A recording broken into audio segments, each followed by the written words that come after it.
άρχισαν πριν μερικούς μήνες. Πρώτη μέρα στο σχολείο, έπειτα από τις καλοκαιρινές διακοπές. Πριν φτάσω, ήμουν πολύ χαρούμενη.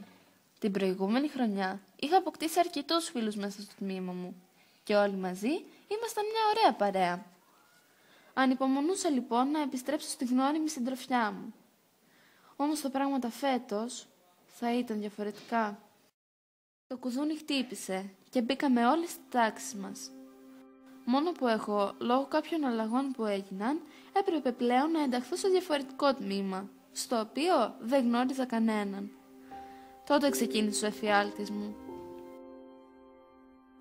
Κάποιοι συμμαθητές μου άρχισαν να με κοιτάνε επίμονα, να ψιθυρίζουν και να κρυφογελάνε εις βάρος μου.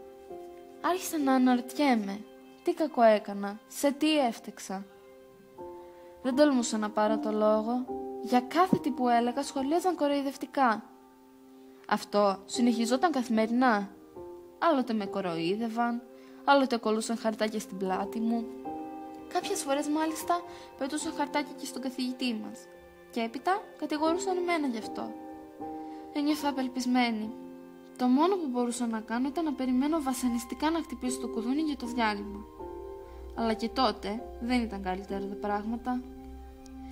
Ήταν αρκετά τα διαλύματα που ένιωσα φρικτά, σαν να ήθελαν όλοι και όλα να πέσουν πάνω μου σαν τείχος για να με πλακώσουν. Τις περισσότερες φορές καθόμουν μόνη μου σε μια γωνιά και τριγύρω έβλεπα παρέες παιδιών να περνάνε ευχάριστα το χρόνο τους. Όλοι γελούσαν, έπαιζαν, αστιεύονταν, συζητούσαν. Όλοι είχαν κάποιον. Εγώ, κανέναν.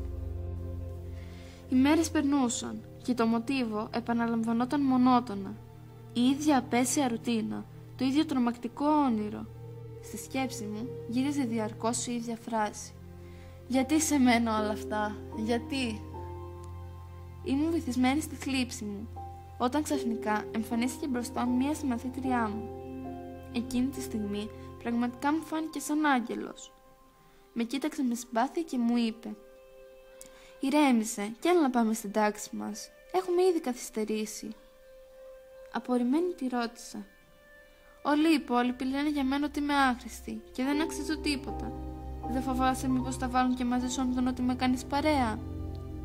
«Δεν χρειάζεται να ξέρεις κάποιον χρόνια για να καταλάβεις αν αξίζει ή όχι.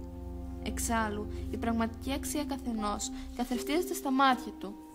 Οι περισσότεροι κρίνουν τους άλλους άδικα και βιαστικά. Εγώ δεν είμαι σαν αυτούς. Εγώ κρίνω τους ανθρώπους με τα μάτια της καρδιάς», μου απάντησε. «Γιατί μου τα λες όλα αυτά?» τη ρώτησα.